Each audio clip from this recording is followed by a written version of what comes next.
Ukuran pemusatan data. Ada 3 ukuran pemusatan data yang sudah kalian kenal sejak SMP, yaitu mean atau rata-rata hitung, median atau nilai tengah, dan modus, yaitu nilai yang paling banyak muncul. Kalau di bahasa Inggris, yang rata-rata ini tuh disebutnya dengan average. Ya, jadi kalau bahasa Indonesia rancu, rata-rata itu bisa rata-rata average, bisa rata-rata mean. Tapi kalau orang Inggris ngomong average, berarti itu bisa mean, bisa median, bisa modus. Jadi orang Indonesia kalau ngomong rata-rata, hati-hati, itu artinya bisa mean, bisa median, bisa modus. Ya. Jadi apa tujuannya menentukan mean, median, modus? Itu untuk menemukan kesimpulan dari sekelompok data tertentu. Yang paling sering digunakan adalah mean, atau rata-rata hitung. Tapi kadang-kadang kita lebih memilih untuk menggunakan median atau modus. Kenapa? Kita lihat contohnya. Di sini ada contohnya, 6 anggota dari sebuah tim golf pada sebuah turnamen mendapatkan skor sebagai berikut.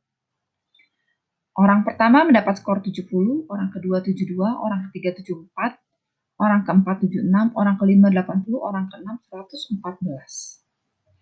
Kalau kita disuruh cari mean atau rata-rata hitung, berarti kita jumlah semua data. Masih ingat ya, mean itu adalah jumlah semua data, tambah 74, tambah 76, tambah 80, tambah 114, dibagi dengan banyaknya data. Ini ada 6 orang, berarti banyaknya data ada 6. Ini kalau saya hitung, ini adalah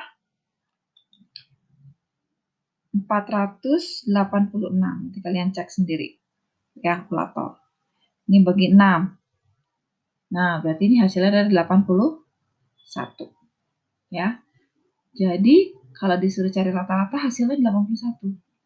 Bagaimana kalau disuruh cari median? Median itu nilai tengah, berarti ini ada 6 data, tengah-tengahnya di sini. Nah, kalau datanya ganjil enak, tengah-tengahnya langsung ketahuan. Kalau datanya genap, maka ini harus dijumlah, dibagi 2. 74 tambah 76, kita bagi 2. Ini hasilnya adalah 75. Nah, sekarang ada pertanyaan. Apakah mean si 81 mewakili skor dari ke-6 pemain golf tersebut? Kalau saya seorang wartawan, saya disuruh melaporkan bagaimana rata-rata kemampuan ke-6 pemain tersebut. Saya bilang kemampuannya rata-rata memperoleh skor 81. Nah, itu akan menyesatkan. Kenapa? Karena kebanyakan dari mereka di bawah 81. Ya. Kenapa ada rata-rata ini bisa menyesatkan? Karena sebenarnya ada satu data pencilan. Dalam statistik data yang tidak biasa, di luar normal, itu disebutnya pencilan. Berarti orang ini extraordinary. Orang ini kemampuannya melebihi kemampuan yang lain.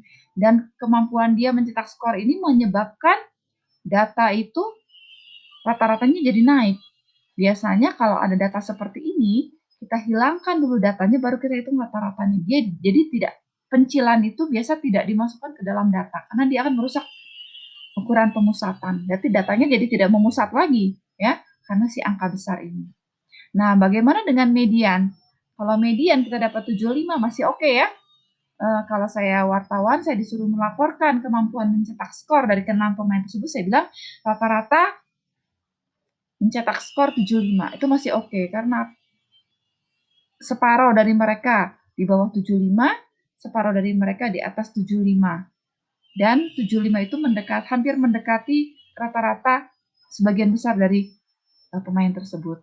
Ya, jadi kalau ditanya jenis ukuran pemusatan data mana yang lebih baik untuk mendeskripsikan skor dari ke-6 anggota tim golf tersebut, jelas jawabnya adalah median. Ya, jadi kalau saya seorang wartawan disuruh melaporkan, saya pasti akan menggunakan median dibandingkan dengan mean, karena mean-nya tidak mencerminkan nilai ke-6 pemain itu. Nah, jadi jelas ya, kapan kita pakai mean, kapan kita pakai modus. Nah, kalau ada pernyataan, rata-rata orang Indonesia berwarna kulit sawo matang. Kira-kira ukuran pemusatan data apa yang dipakai untuk menarik kesimpulan ini? Nah, kalau seperti ini berarti kita hitung dong, berapa yang sawo matang, berapa yang hitam, berapa yang putih. Nah, ini berarti kalau ini kita menggunakan modus. Ya, jadi tergantung kebutuhan kapan kita pakai mean, median, modus seperti